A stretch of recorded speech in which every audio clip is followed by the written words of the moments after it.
Pense em homens entre 25 e 49 anos, com cor de pele branca e heterossexuais. Talvez no imaginário você acabe associando essas características a conhecidos, pessoas que você vê na rua ou até mesmo aqueles com quem você troca algumas palavras vez ou outra em situações impessoais. Mas, se tratando de violência contra a população LGBTQIAPN+, essa é a descrição do principal perfil do suspeito. Olá, eu sou o Vitor e essa é uma produção do Ponto Jornalismo de Dados.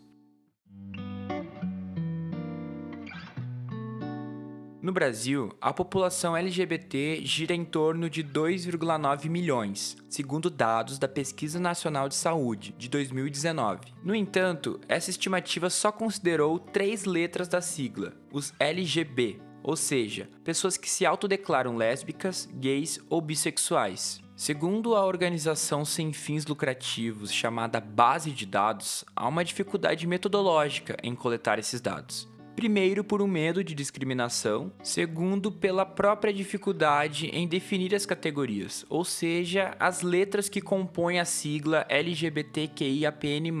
Portanto, há um certo indicativo que o número de pessoas LGBT seja maior do que aqueles que são registrados por esses dados. Agora trazendo para uma realidade mais próxima. O Paraná é o 6º estado com maior número de denúncias na Ouvidoria Nacional de Direitos Humanos, com 348 registros, estando atrás de São Paulo, Rio de Janeiro, Minas Gerais, Bahia e Goiás. Em 2024, o Paraná ficou em 5º lugar com 381 denúncias, passando Goiás. Nesses últimos 2 anos, outubro foi o mês com maior número de denúncias. Já em Ponta Grossa, os números são modestos. Em 2024, foram apenas 4 denúncias que somam 26 violações. Neste ano, 2025, até o último balanço de 24 de setembro, foram 9 denúncias que totalizam 106 violações. E aí, para ficar claro, tá? Violações significam qualquer fato que atente ou viole os direitos humanos. Ou seja, uma denúncia pode ter mais de uma violação. Outro ponto que a gente quer trazer, na verdade é um alerta de quem trabalha, analisa e interpreta dados diariamente. A gente precisa ter clareza que os dados quantitativos não podem ser enxergados como um espelho da realidade, mas como um recorte que sim deve ser valorizado e utilizado, mas não é a única forma de averiguar ou atestar se algo aconteceu ou não. Na história deste episódio, é preciso ter cuidado para não considerar que o número baixo de denúncias representa que não há tipos de violações contra a comunidade. Muito pelo contrário, pode sinalizar, por exemplo, a falta de efetividade do poder público em levar adiante esses casos ou o medo das pessoas LGBTQIAPN+, de denunciarem.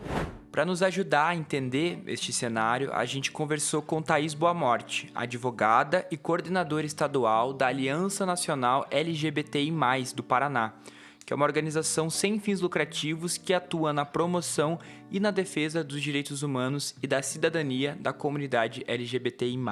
A gente tem essas denúncias formais, de pessoas que foram até a delegacia e apresentaram denúncia.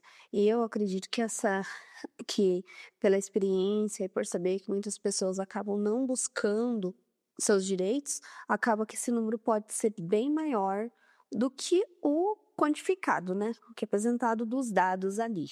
Então, eu acredito que a realidade seja muito maior do que as denúncias em fato realizadas, os boletins em si feitos. Segundo o levantamento do Observatório de Mortes Violentas de LGBT+, do Grupo Gay da Bahia, o Brasil continua como o país com o maior número de homicídios e suicídios de pessoas LGBTs no mundo. No ano passado, foram registradas 291 mortes violentas, 34 casos a mais do que em 2023, o que representa uma morte violenta de LGBTs a cada 30 horas. Nesse total, estão incluídos 273 homicídios e 18 suicídios. Além disso, há 32 casos em investigação, classificados como no limbo, que aguardam mais apurações para possível confirmação. Caso sejam validados, o número total de mortes violentas subiria para 323. É importante ressaltar que o Grupo Gay da Bahia, ou GGB, é a mais antiga organização não governamental LGBT+, da América Latina e realiza esse levantamento desde 1980, ou seja, há 45 anos. Já comentamos sobre a capacidade ou incapacidade dos dados em representar a realidade. Por isso a gente vai explicar brevemente o método e o esforço do GGB para realizar esse levantamento. A pesquisa anual do Grupo Gay da Bahia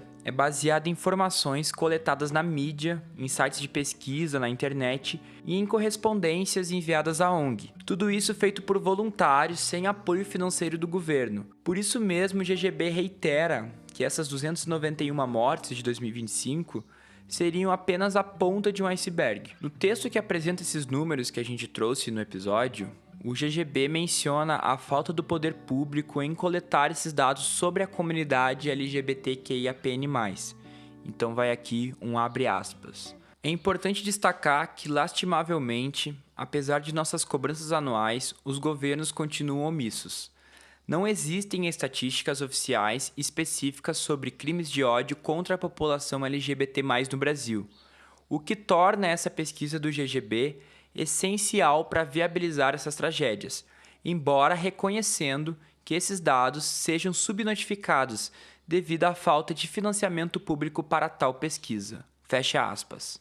E realmente é um pouco de medo, de falta de conhecimento que possa, sim, ir até a delegacia realizar seu boletim de ocorrência. Então, eu acredito que seja um pouco de falta de conhecimento daquela pessoa que foi vítima de violência para realizar um boletim de LGBTI-fobia, né? Então, eu acredito por isso que a gente tem subdados. E ainda a gente não tem nenhum censo. A gente teve o censo IBGE há alguns anos, mas ele não contemplou todo mundo. Então, eu digo para você que, infelizmente, não temos dados específicos. Nós temos em outras instituições, mas não do governo, né? A gente tem do Grupo ANTRA, Rede Gay da Bahia, mas um dado específico do GOV nós não temos. Como você percebeu, a voz que você ouviu é da Thaís, a quem a gente agradece muito pelo esclarecimento dessas questões. Há mais de 20 anos, o governo federal instituiu o programa Brasil Sem Homofobia, elaborado pela Secretaria Especial de Direitos Humanos da Presidência da República. Esse programa constituiu-se de amplas recomendações aos distintos setores do governo, com o objetivo de assegurar políticas, programas e ações contra a discriminação e que, sobretudo, promovessem equidade de acesso a ações qualificadas aos serviços públicos. Mais recentemente, em 2019, o STF equiparou a homofobia ao crime de racismo, já que não havia lei específica para penalizar esse tipo de crime. Então, como é que funciona? Considera-se que o crime de homofobia se enquadra dentro da tipificação do racismo, ou seja, tem as mesmas consequências penais. E aqui a gente vai utilizar a cartilha elaborada pela Defensoria Pública do Paraná para trazer os casos que se enquadram como LGBTfobia. Então vai alguns exemplos.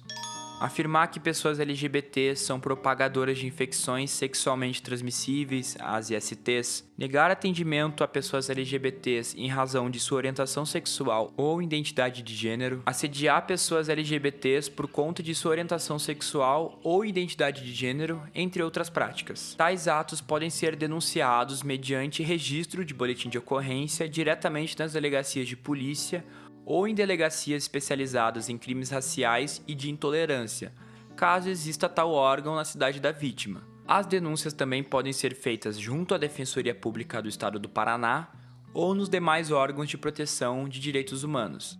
Das 399 cidades do Paraná, apenas 29 possuem um telefone local para denúncias. Ponta Grossa é uma delas, e o telefone é 42 3222 8063. E não se preocupe, vamos deixar na descrição desse episódio o telefone para consultar mais facilmente. Toda vez que se traz algum tema da comunidade LGBTQIAPN+, é provável que esteja permeado de violência, preconceito e discriminação.